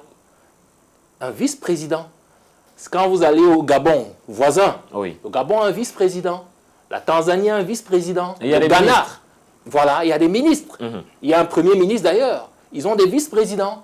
Et vous allez vous rendre compte que ce sont des choix institutionnels de stabilité, de continuité, et qui permettent de prévenir des crises sociopolitiques graves lorsque la transition est mal négociée. Donc le choix du président Paul Biya, et M. Okol l'a bien rappelé, c'est le choix de quelqu'un qui veut laisser au Cameroun un pays en paix. Parce qu'aucune démocratie ne se bâtit ou ne se modernise dans le désordre. Et l'élection présidentielle du 12 octobre 2025, je l'ai dit tout à l'heure, a montré qu'il y a encore une immaturité de notre paysage politique face à des élections présidentielles qui, si cela n'est pas encadré, si cela n'est pas... Je dois vous dire que si on n'avait pas un homme de la tranche de M. Biya à la tête du pouvoir, qui maîtrise le fonctionnement de l'État, qui maîtrise l'armée, qui a une expérience légendaire de la chose publique, le Cameroun aurait dérapé. Il aurait dérapé. Et rien ne vous dit qu'en 82, si la transition ne s'était pas faite, comme le président Amadou Ahidjo, qui avait pris le temps d'observer ses collaborateurs, pour se rendre compte que le Cameroun étant un pays très complexe, étant un pays en termes ethniques très très complexe, avec des gens qui se regardaient en chien de faïence. On a les Aïssi Vodo, on a les Samuel Dieudonné Bois, les Samuel Ebois, autant pour moi, Samuel Ebois, secrétaire général, légendaire, et autres, qui regardaient le pouvoir avec beaucoup d'envie. S'il n'y avait pas cette orientation stable de la transition politique en 82, on n'est pas sûr qu'une démocratie à cette époque-là aurait fait du bien au Cameroun. On n'est pas sûr qu'aller aux urnes et chercher à désigner, n'est-ce pas, celui qui allait remplacer le président Amadou Ahidjo, qui avait déjà mis du temps à la tête de l'État, était la solution. Mais la résilience du Cameroun, depuis que le président Paul Biya a pris le pouvoir, face à des défis parfois très compliqués, que beaucoup d'États n'ont pas pu traverser, que le Cameroun reste à être debout aujourd'hui, avec donc une volonté de laisser à notre pays des institutions stables, des institutions à même, n'est-ce pas, d'assurer la continuité de l'État et sa sécurité, il faut reconnaître en cet homme, M. Lakoudi, quelqu'un qui a dépassé. C'est-à-dire que le moi, ce n'est pas une affaire de M. Paul Biya. Ce qui se décide là au Parlement, et je vais sortir par là, le Parlement est une démocratie, représente le peuple. Oui. Il y a au sein du Parlement plusieurs familles politiques. Je comprends que le MP3 n'en fait pas encore partie. Ils peuvent encore parler pour eux-mêmes. Mais en plus du RDPC, vous avez près d'une dizaine d'autres partis politiques. Il y a le SDF, il y a qui ne représente strictement le rien. PCN, Il faut aussi il y a l'UEPC, il y a l'ANDP, il y a le MDR. Il y a des partis politiques qui se sont assis, qui ont reçu le projet de loi et qui n'agissent pas pour le compte d'un parti ou bien d'un homme. Non. Qui ont statué pour le compte du Cameroun et de son avenir. En tant que des représentants des citoyens, puisqu'ils ont été élus. Exactement, puisqu'ils ont été élus et ils sont jusqu'à date légitimes. Ils sont légitimes parce qu'il n'y a aucune élection, entre-temps, qui a remis en question cette légitimité. C'est pourquoi, en républicain, et nous saluons cette posture républicaine-là, il n'est pas question de démissionner. Démissionner pourquoi? Alors qu'on a reçu le mandat populaire et cette volonté du peuple n'a pas été changée jusqu'aujourd'hui. Donc, ce qui s'est passé au Parlement, ce n'est pas la volonté d'un homme. Oui. Le Parlement pouvait rejeter ce projet de loi. Oui, il pouvait rejeter. Parce qu'ils n'agissent pas en tant que famille politique, mais en tant que représentants du peuple camerounais. Merci, merci Serge Pelounana. Docteur Nyamsi, est-ce que pour vous, le vice-président de la République qui serait, ou alors qui sera dans les prochains jours certainement, nommé par le président de la République est gage de stabilité institutionnelle, comme veut nous faire comprendre sur le plateau Serge Pelounana, en prenant d'ailleurs plusieurs exemples d'autres pays en Afrique qui ont des postes de vice-président? La Tanzanie est en guerre, le Gabon est en guerre, mais le Cameroun a des problèmes sérieux. Le pays est divisé. Voilà. Moi, je vais vous dire, chez nous, au peuple uni pour la rénovation sociale, nous pensons que c'est un non-événement. Ce vice-président vient assurer la continuité de quoi? La confiscation d'un pouvoir. Paul Biya veut mourir au pouvoir. Ah bon? Je dis que Paul Biya veut mourir au pouvoir. C'est ce que ce vice-président-là vient faire. Quand vous lisez bien ce qui est dit, il y a un jeu d'alternance qui devait être constaté en cas de vacances ou de mort du président. Écoutez, la vacance, c'est quoi? C'est le manque de santé notoire d'un président qui perd la mort ou la maladie. Qui devait constater ça? C'est Nyadji Fenji, il ne l'a pas fait. Maintenant, quand mon frère Lamido arrive, il peut le faire. Parce que nous savons encore que c'est un Lamida où on ne peut pas maîtriser les arcanes et la façon de réfléchir. Il monte donc. Comme il est donc monté, il faut qu'on bloque. Le jeune homme de 65 ans n'a pas constaté un jour la vacance du président. Et pour mieux bloquer cela, on nous impose un vice-président. Comme ça, lui ne pourra plus constater la vacance icto facto. Et le jour que le président est fatigué, il est malade, ou il se repose à l'hôtel continental, le vice-président fait la continuité du service. Pendant tous les 6 ans qui resteront. C'est comme ça qu'il faut expliquer aux gars à la maison. Que tant que Paul Biya ne tombe pas malade ou ne meurt pas, il reste président de la République et le vice-président fait le travail. Tant que le vice-président est là, le président du Sénat ne peut pas constater. Pour qu'il constate, il faut 2 morts. Il faut 2 morts. C'est pour ça qu'il faut expliquer ça au quartier. Nous, au FUS, on dit souvent qu'on explique les choses terre à terre pour que les gens comprennent. Ça veut dire que le vice-président doit grimper. Si le président Paul Biya n'est plus là, le vice-président doit mourir. Comme ça, celui qui l'a nommé vice-président ne peut pas devenir président. Et comme ça, le Sénat vient constater la vacance. Vous pensez qu'en 7 ans, le Seigneur va tellement aimer le Cameroun pour que tous ces gens-là meurent? C'est comme ça qu'il faut expliquer ça au quartier. Donc le président est entré dans ce qu'on appelle le risque d'être président à vie jusqu'en 2032. Il aura 100 ans. Le vice-président nous donne ce qu'on appelle, on ne favorisera plus l'alternance. Le mot alternance est fini au Cameroun pendant ce mandat de grandeur et d'espérance. C'est comme ça que nous on explique ça en politique. Et c'est plus facile. Maintenant, me dire qu'il viendra, quand il peut être assisté d'un vice-président, le président est élu au suffrage universel, c'est clair la majorité des suffrages. Mais sauf qu'on vient de ramener quelque chose au Cameroun de bien. Ça veut dire que Le président Paul Biya peut nommer 3 vice-présidents en 6 ans. C'est-à-dire qu'il nous donne un là ces jours-ci. Après, il le dégage. Il prend un autre, il le nomme, il le dégage. Et lui-même, au soir de 2031, vous dit, je suis fatigué, je démissionne. Il laisse donc ce vice-président pour lui dire, bah, je n'ai jamais été battu aux élections. Bats-toi pour que le RDPC reste encore au pouvoir. Docteur Niamsi, je vous relance tout simplement. Mais si le président Paul Biya voulait justement assurer, comme vous le dites, une continuité de son pouvoir, ou alors mourir au pouvoir pour reprendre vos mots, pourquoi c'est maintenant, à ce moment précis, qu'il a décidé d'établir ce poste-là de vice-président? Pourquoi pas lors du septennat passé? Pourquoi pas lors des années antérieures? Vous ne voyez pas l'agenda? Expliquez-nous. Je vous dis que le père n'a rien constaté. Il ne pouvait même pas constater. Parce que lui-même n'était plus à même de constater. Je parle pour mes frères au quartier. Maintenant, vous prenez un lamido, vous mettez là pour constater. Ce lamido-là, est-ce que vous le maîtrisez? Vous ne maîtrisez pas ce lamido. Comme il a pris le pouvoir, bam, du Sénat, le président peut sortir là, pendant que le président revient, le gars vous dit, j'ai constaté la vacance. Vous faites quoi? Pour bien bloquer ce gars et ce monsieur de ne pas constater la vacance, comme ça, pim, comme on parle au quartier, on met un vice-président. Donc le président peut aller se balader. Le vice-président fait la continuité. C'est ce que nous on a décrypté pour dire que ça, le vice-président vient bloquer l'alternance. Donc tant qu'il y a un vice-président, on ne peut pas faire l'alternance. Si le président Paul Biya n'est pas là, le vice-président continue le mandat. Expliquez ça aux gars du quartier. Elles sont là pour faire le gros français ici.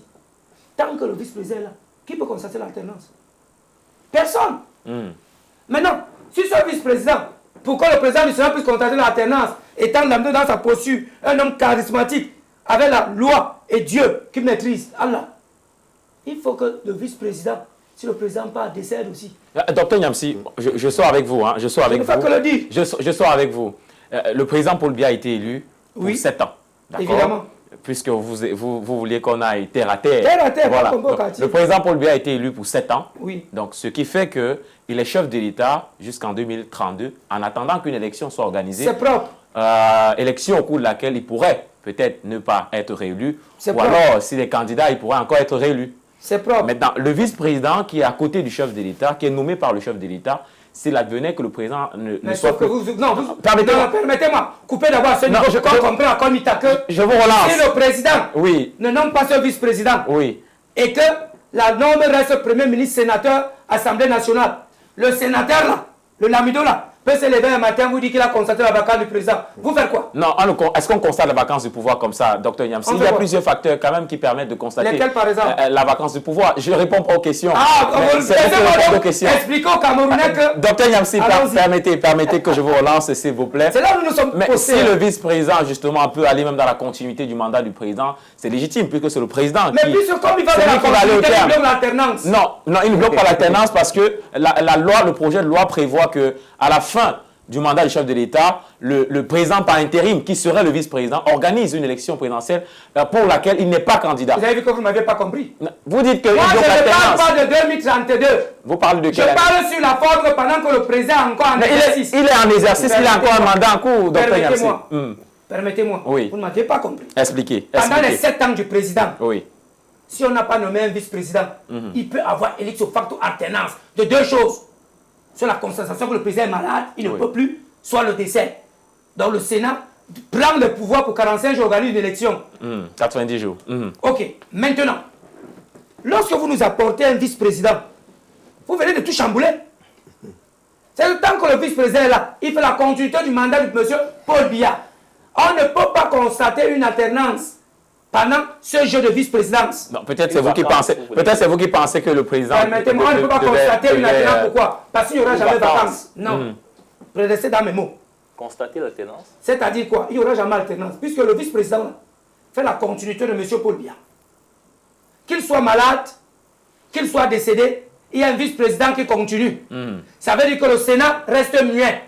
Pour que le Sénat puisse parler, il faudra que ce vice-président devenu président, en cas de décès du président de vacances, puisse aussi décéder. Pour que le Sénat puisse intervenir. Donc vous croyez donc en 7 ans, on ne peut pas perdre 2 personnes à la tête d'un État facilement ou montrer leur incapacité. Ça montre donc à suffisance que le président a confisqué le pouvoir à vie jusqu'en 2032. Ça montre que le président ne voudra pas, en mettant ça, une alternance qui peut devenir naturelle par la mort, par la maladie. C'est ce que j'explique aux gars au quartier qu'ils comprennent. Merci. Moi, le gros français là, je n'explique pas ça aux gars. Les gars ont déjà compris au quartier. Une parenthèse, s'il vous Et plaît. ils ont bien compris. Une petite parenthèse, je demande à M. Cole. Alors, je voudrais dire que il ne faut pas faire dans l'esbrouf. Parce que, en même temps, les élections ne vont pas s'arrêter. Il y a des législatives qui vont se tenir. Bien Si entendu. l'opposition gagne les législatives, ils peuvent bloquer ou remettre en question cette réforme du Tout vice-président. Tout à fait. Voilà, et empêcher, si elle estime qu'elle est antidémocratique, de s'opérationnaliser. Donc, je ne vois pas en quoi l'alternance est menacée au Cameroun, docteur, parce que rien que les prochaines élections législatives qui vont se tenir, ça c'est évident, et même les municipales, peuvent reconfigurer le paysage politique en faveur de l'opposition. Et au Parlement, remettre en cause, voire même, n'est-ce pas, mettre de côté ce projet et aller vers une cohabitation. Donc vraiment, nous ne voyons en rien en quoi l'alternance et la démocratie sont affectées au Cameroun. Merci. Je reviens et je remets le ballon au centre. Si cette élection avait été faite avant ce projet de loi, on aurait pu croire à quelque chose dans ce pays. Je dis que si on avait mis le calendrier électif comme il était fait avant ce projet de loi, j'allais croire. Mais ce calendrier, ce projet de loi, vient en sapeur-pompier. Et quand je dis en sapeur-pompier, je ne pèse pas mes mots. On vient de cadenasser la session au pouvoir par une alternance qui aurait pu se faire de par l'Assemblée nationale. Non, on est le temps vraiment, le temps est imparti. Permettez-moi de relancer le débat. Après, il y a d'autres invités qui doivent également parler. Donc, on va marquer cette transition. On va entrer dans la deuxième thématique, Dr Nyamsi. Mais rassurez-vous, c'est toujours dans la continuité de la première thématique. Donc, vous aurez l'occasion encore de revenir sur ce que vous disiez. Mesdames et messieurs, on souffle donc avec cette transition. On revient pour sortir de cette émission l'After News avec la deuxième partie.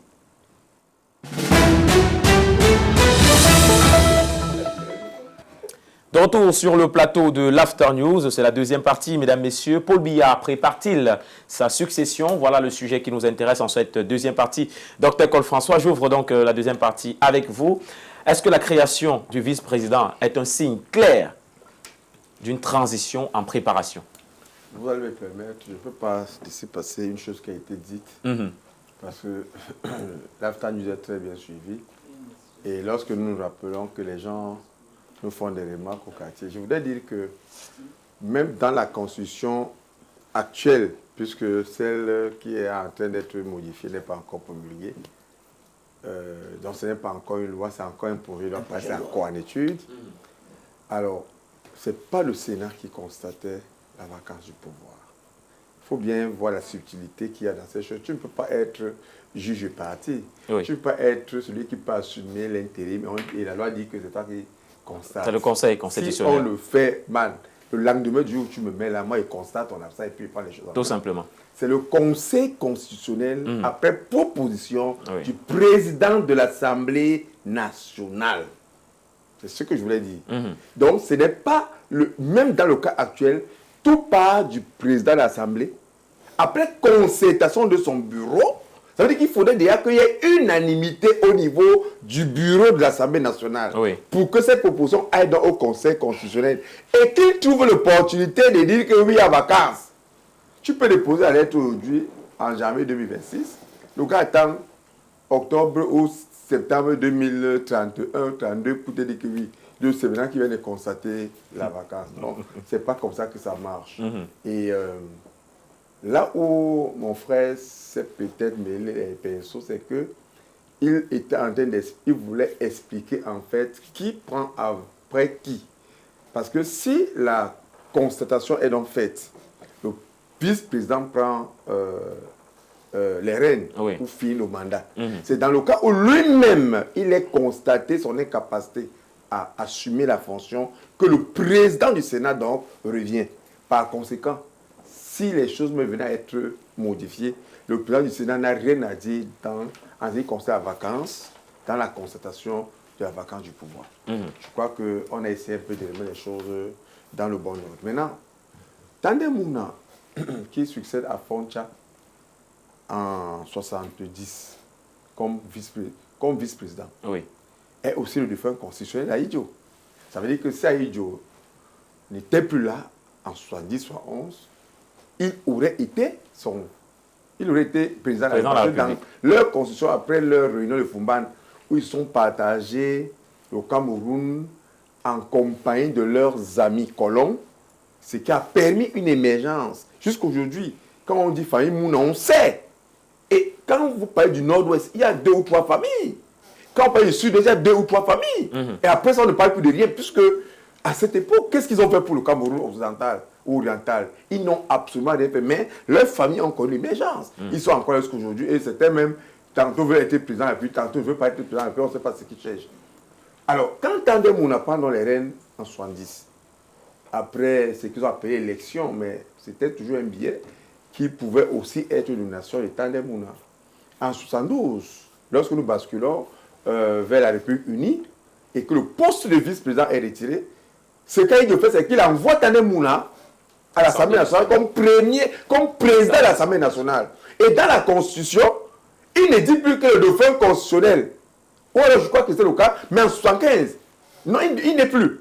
Il n'est plus le dauphin constitutionnel, c'est le premier ministre avec la nomination de Paul Biya en 75 qui devient le dauphin du président.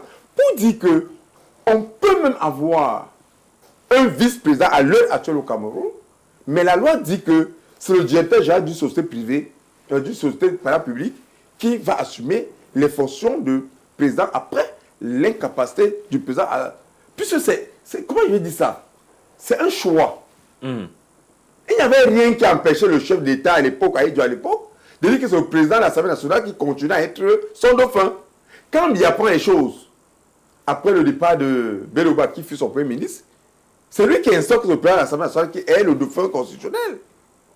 Et quand Tandem Mouna revient être président, vous appelez ça quoi? Président de l'Assemblée nationale jusqu'en 88. Je pense que c'est comme ça. Je peux me tromper, mais je pense que c'est... Non, jusqu'en 92. Et lui aussi, il est dauphin constitutionnel. Mais sauf que le sphinx n'est pas tombé. Ce n'est pas parce qu'on a dit que tu vas succéder à Biya. Ce n'est même pas bien qu'on dise que toi, tu vas succéder à Biya. Tu es sûr que tu vas partir sans lettre. Ce n'est même pas bien. Il y a même des choses qu'on te dit que tu vas succéder à Biya. Dit que c'est un mauvais choix. Laissez d'abord quand il ne sera plus là. Parce qu'on est sûr qu'on n'est pas lui succéder. C'est une grâce que Dieu lui a faite. Alors, aujourd'hui, nous nous retrouvons avec un poste de vice-président. On n'est pas encore habitué, donc on va tous se tromper comme ça quand on est dans les émissions, jusqu'à ce que notre système se formalise à cette nouvelle appellation. Moi, je pense qu'en réalité, la vice-présidence aujourd'hui aurait servi au Cameroun en termes de continuité du service au niveau étatique. Mais je dis, et je vais le répéter, chaque fois que je parle à la parole, je vais dire une chose. Ce n'est pas parce qu'on a mis, je crois que quelqu'un me l'a même dit, un premier ministre qui hier a servi comme ministre de la République, avec tous les grabuges, avec toutes les malversations, est-ce que même le premier ministre actuel pourrait même faire la chose? Je ne pense pas. Est-ce que le SGPR actuel ferait la chose? Je ne pense pas. Quel est le DG même qu'on peut aller chercher pour dire que si on venait le nommer, on serait un peu rassuré? Je ne sais pas. Est-ce qu'il y a un président, vous appelez ça quoi? Non, les présidents des conseils régionaux là-bas, ils sont là parce qu'ils sont totalement en hibernation. Revenons un peu au niveau des maires de ville. Est-ce qu'il y a un maire de ville qui a tellement bien travaillé dans sa ville que si on nous demandait ici sur le plateau de proposer au chef d'État un maire de ville qui pourrait... Parce qu'ici, il faut voir. Le Cameroun est d'abord plongé dans des accusations qui peuvent être vraies ou pas, mais qui font que l'image du Cameroun est totalement écornée. Regardez au minimum le nombre de migrants partant du Cameroun et qui appartiennent à la haute classe. Parce que quand vous êtes fonctionnaire de catégorie A2 au Cameroun, excusez-moi, mais vous êtes parmi l'élite de l'État. Mais que ce soit à ce niveau, qu'il y ait un raz de marée migratoire vers des pays où les gens partent avec les gros diplômes du pays pour aller être, j'allais dire, des techniciens de surface dans des pays occidentaux, il faut bien que quelque chose soit fait pour rassurer les Camerounais. Maintenant, je ne sais pas. Le vice-président qui vient ne tient son pouvoir que du président. Ça veut dire qu'il ne peut pas avoir des initiatives personnelles. Ça veut dire qu'il ne peut pas se lever et dire à Ngami Djimisi que tu as commencé à faire une auto depuis près de 10 ans. Sauf si parce que la loi dit que le président peut conférer certains pouvoirs et ça n'a pas encore été fait. Je ne pense pas qu'on devrait se précipiter à le dire s'il peut amender le travail. Conférer le pouvoir. La loi La dit... délégation des signatures. Oui, déléguer certains pouvoirs. Bon, si c'est qu'il y a Le texte parle de déléguer certains pouvoirs. Ok, s'il y a une délégation de pouvoir, parce que là, vous voyez qu'il y aura une nette différence avec la délégation de signature qu'on a connue aujourd'hui. Mais sauf que même dans la délégation de signature, il y a quand même une subtilité qui faisait que c'est celui à qui on déléguait la signature qui discriminait les dossiers à gérer. Là, c'était quand même un peu fort. Maintenant, si on lui délègue les pouvoirs... Je lis justement l'article 10, alinéa 2 dit le président de la République peut déléguer certains de ses pouvoirs au vice-président, au premier ministre, aux autres membres du gouvernement et à certains hauts responsables de l'administration de l'État dans le cadre de leurs attributions respectives. Très bien. Aujourd'hui, par exemple, le premier ministre a une délégation de pouvoir qui lui permet de nommer aux emplois civils et militaires. Exactement. Mais ce n'est pas de ça que nous parlons ici. Nous aimerions avoir un vice-président qui va suppléer le chef d'État dans ses missions régaliennes. C'est-à-dire que lorsque les Camerounais se plaignent qu'ils n'ont pas d'eau, qu'ils n'ont pas de lumière, que le tout n'est pas achevé depuis 10 ans, que les stades qu'on a promis au Cameroun avec tout ce qui allait avec n'ont pas été livrés, qu'il ait la possibilité de se lever, de demander des comptes, sans qu'il soit méprisé, sans qu'il soit raillé, sans qu'il soit humilié. Puisqu'on a vu le président John Gouté, le premier ministre John Gouté, il est arrivé à un moment où il convoquait ce qu'ils appellent souvent le conseil des cabinets et que certains ministres ne trouvaient pas d'importance à venir. Est-ce que vous savez pourquoi, à cette époque, le chef d'État a commencé à nommer les SGPR ministres avant de les nommer SGPR? Parce qu'à une certaine époque, c'était SGPR estimé qu'ils ne sont pas du gouvernement. Alors le président, pour ramener tout le monde à l'ordre, commence à vous dire que vous êtes au ministre avant d'être SGPR. Sauf que quand vous allez à la nomenclature actuelle, est-ce que le SGPR actuel assiste au conseil des ministres? Il va vous dire, au conseil des ministres, le conseil des cabinets, c'est à la présidence.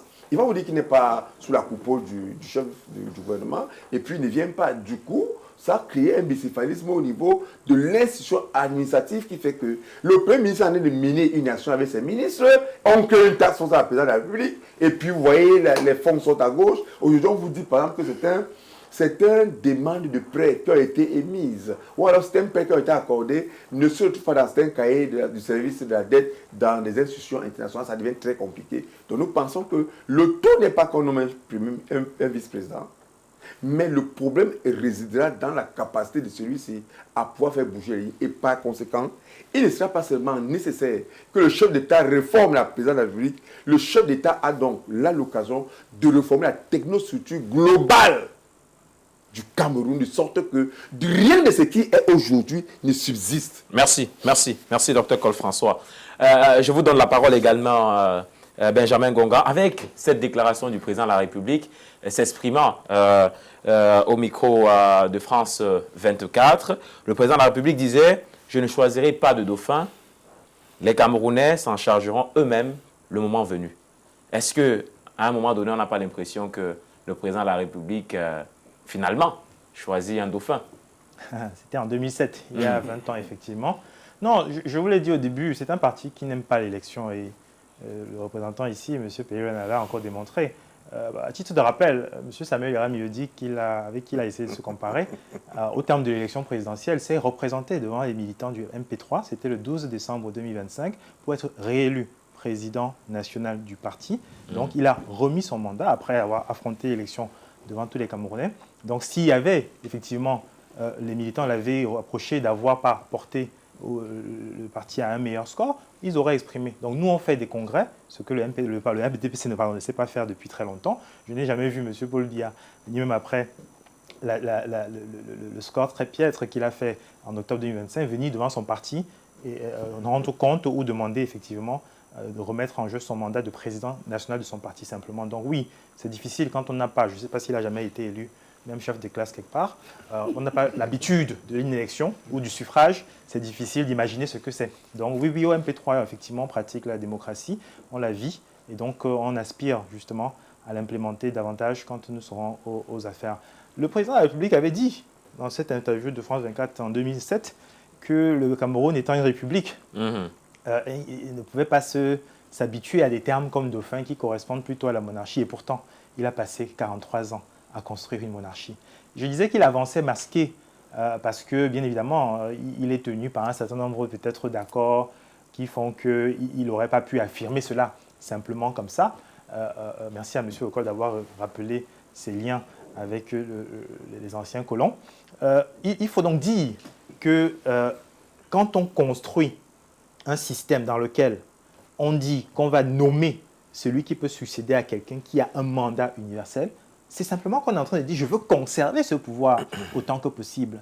Si vous dites que vous êtes en République, alors seul le peuple souverain peut donner mandat. Et ce mandat expire.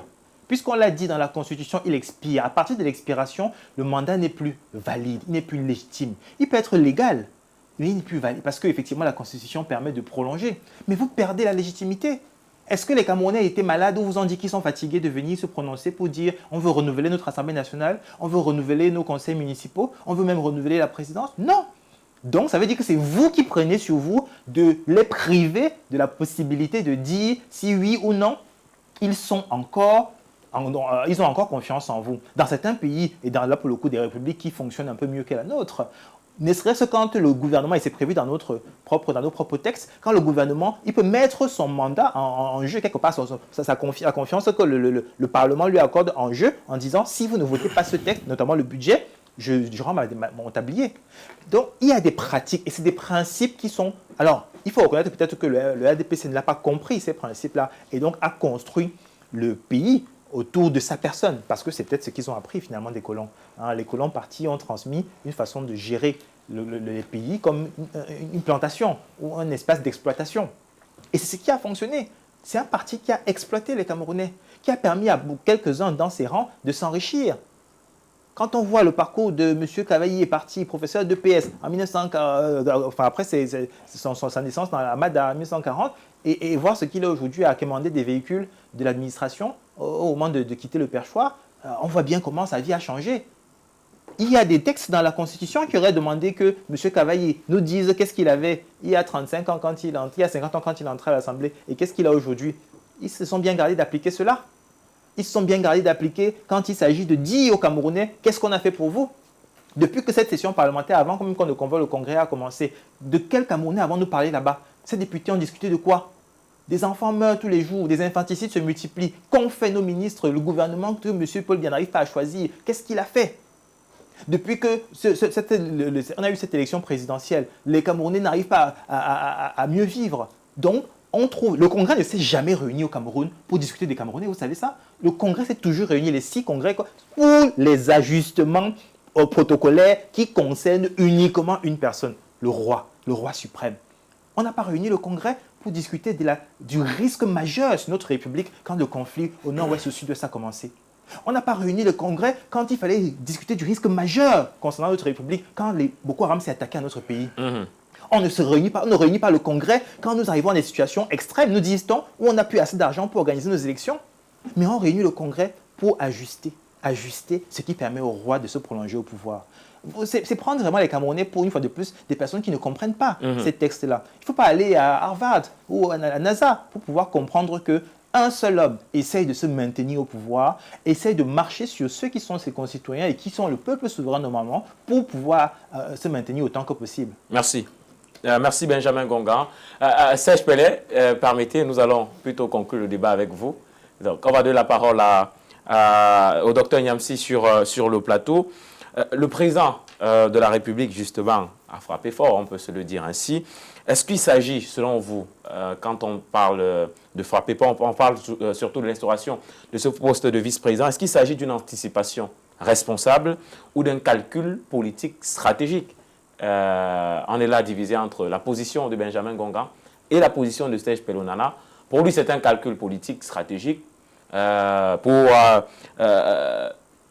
Serge Pello Nana du RDPC, c'est une anticipation responsable, cette instauration d'un poste de vice-président. Vous vous situez à quel niveau? Je me situe à ce qu'on appelle un calcul politique. Pourquoi? Il faut pérenniser l'instance de leur parti au pouvoir. C'est une question de parti, selon vous? C'est ce que je suis en train de vous dire, c'est une question de parti. Se pérenniser au pouvoir, ouvrir des champs d'application pour que de ce parti naisse un troisième président du Cameroun. Voilà tout. Et quand je parle, moi je parle à mes frères au quartier. Je ne parle pas aux politiciens. Je vous dis, dès l'instant que vous avez mis un vice-président, c'est terminé, c'est pour que les 7 ans-là puissent couler avec Paul Biya et sa clique. C'est comme ça que nous on voit cela. Donc pour aller chercher le long en large, les petits au quartier doivent comprendre que le papa là a encore 7 ans à faire. Même sa photo sera dans les bureaux et le vice-président va continuer le service. Or, ça aurait été différent comme je l'expliquais. Et je continue à vous dire que quand vous allez creuser l'article 6 de Salinéa, vous allez comprendre qu'on a enlevé les manettes entre les mains de beaucoup de personnes en installant ce vice-président. Les débats vont continuer au quartier. Les gens vont vous dire que j'avais raison. On vient d'enlever les manettes à la chambre haute du Parlement. On a enlevé complètement les manettes. On attend 2032. Parce que même les municipales qui arrivent là, il n'y a rien à se mettre sous la dame. On a déjà apaisé les bonnets menteurs qui vont sortir de l'eau pour venir tromper la population. Or, on devait faire des élections quand c'était encore au chaud. Les gens ont compris. Il n'y a pas de politique au Cameroun. Merci, merci Dr Yamsi. Merci surtout d'avoir été aussi bref. Ça nous arrange en tout cas. Je sors donc de cette émission avec Serge Pelé Onana. Est-ce que finalement ce ne sont pas les réalités qui ont rattrapé le chef de l'État? Les réalités gouvernementales, institutionnelles qui ont rattrapé le chef de l'État. Quand on parle de 2007, où il a fait cette déclaration, pour arriver à 2026, où c'est autre chose que le présent semble nous servir. Non, il a toujours été en harmonie avec lui-même. C'est jamais contredit. J'apprends ici que lorsqu'on a 1%, on a les félicitations de sa famille politique. Et on lui demande de se représenter pour avoir moins. Pourquoi pas? Ou peut-être plus aussi, non? Encore réélu, puisqu'à 1%, on félicite déjà. C'est comme votre enfant qui vous ramène 1 sur 20 et vous applaudissez. Vous dites que... Non, pour l'encourager peut-être à revenir avec un 20 sur 20. Monsieur Yodi pouvait dire à Monsieur Ngongan, prends aussi la place. J'ai eu 1%. Peut-être que mon visage n'a pas plu, je n'ai pas su convaincre les Camerounais. Va aussi, n'est-ce pas? Et on voit ce que ça va donner. Bon, pour revenir à votre question, le président, au-delà de la stabilité, de la continuité et de la sécurité nationale, le président veut également, à travers ce poste de vice-président, pacifier ou renforcer la paix dans une partie de notre pays. Voilà pourquoi nous pensons que, sans lire dans la boule de cristal, qu'il n'est pas à exclure que ce poste soit attribué à un ressortissant de ces parties-là. Nous avons un penchant, autour alors, au RDPC, un regard particulier sur le Premier ministre actuel, qui jusqu'ici a fait preuve d'une certaine hauteur dans la gestion des affaires de l'État, d'un tempérament qui a été gagnant. On l'a encore vu lors du conflit qui s'est posé au niveau de notre port, au principal de notre pays. On a vu comment son intervention a remis les choses à l'ordre, conformément aux directives du président de la République.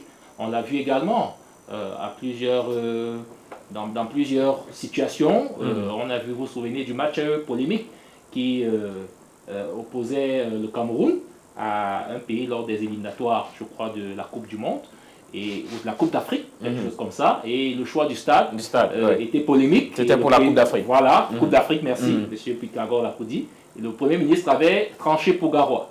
Et ça avait apaisé les esprits. Donc on a vu quelqu'un, on a vu des caractères d'un homme qui rassemble, d'un homme qui apaise, qui a un tempérament qui ressemble à celui du chef de l'État. Donc ce n'est qu'une hypothèse, mais ce serait également bon pour la République. Vous êtes dans les secrets des dieux? Non, nous le souhaitons. Nous souhaitons en tous les cas. Il faut dire que... c'est la position de Serge Pelé Onana ou c'est la position du RDPC? Elle n'est pas loin du parti que je représente. D'accord. Parce que nous sommes un parti de rassemblement et non de division. Un parti d'apaisement et non de tension. Un parti qui rassemble et qui souhaite que notre pays, et je crois que le profil sera plus important que la fonction de vice-président. C'est-à-dire celui qui sera nommé par le président va donner le ton de ce que sont réellement les intentions présidentielles. Parce que, tel que nous le connaissons, et là que j'étais fidèle à lui-même, il avait dit quel Cameroun voulons-nous pour nos enfants. Je ne pense pas qu'il veut un Cameroun qui va se tirailler après lui. Il faut que quelqu'un qui a le profil de rassembleur, quelqu'un qui est apaisé, qui est réservé, qui a de la retenue et qui a le sens de l'intérêt général. Et nous disons que le Premier ministre actuel n'est pas très loin de là. Maintenant, nous voulons sortir en disant que les élections ne vont pas s'arrêter au Cameroun, Oui. contrairement à ce que M. Poudi a laissé croire ici. Au contraire, il y a une présidentielle en 2032 et nous voulons dire à nos amis de l'opposition qu'au lieu de pleurnicher à chaque fois, ça ne les aide pas, parce qu'ils ont eu, dans l'histoire politique de notre pays, l'occasion de changer ce pays à leur façon et ils l'ont manqué. Je dois vous rappeler que, M. Lapoudi, la limitation de mandat, elle avait été adoptée quand le Parlement avait une majorité, quand l'opposition était majoritaire au Parlement. C'est cette majorité qui avait donné la possibilité de limiter le mandat présidentiel. Maintenant, il y a eu des boycotts au passage qui a démobilisé notre opposition et qui a laissé un vent la libre voie au Rassemblement démocratique du peuple camerounais, qui lui n'a jamais boycotté les élections. Et qui a profité. Voilà, qui a profité, parce que quand les amis de M. Pour se sucrer, pour parler et monsieur, justement, Poundi nous dit chaque fois, vous avez eu un piètre résultat, mais c'est ce résultat qui permet aujourd'hui au président de la République de faire passer cette réforme, hein, parce que tout le monde laisse à croire qu'elle va passer. C'est cette légitimité-là. Quand on nous dit que notre Parlement, on a un Parlement obèse, on a une majorité obèse, cette obésité ne nous donne pas l'AVC. Du moment où elle ne donne pas l'AVC, et qu'elle peut donc, parce que la démocratie, c'est la dictature de la majorité. Merci, merci Serge. Tant que nous Serge. avons cette majorité, nous allons faire avancer le Cameroun Merci. conformément aux convictions et aux idéologies de notre famille politique. Merci, C'est merci. de bonne guerre. Merci Serge Pelonana.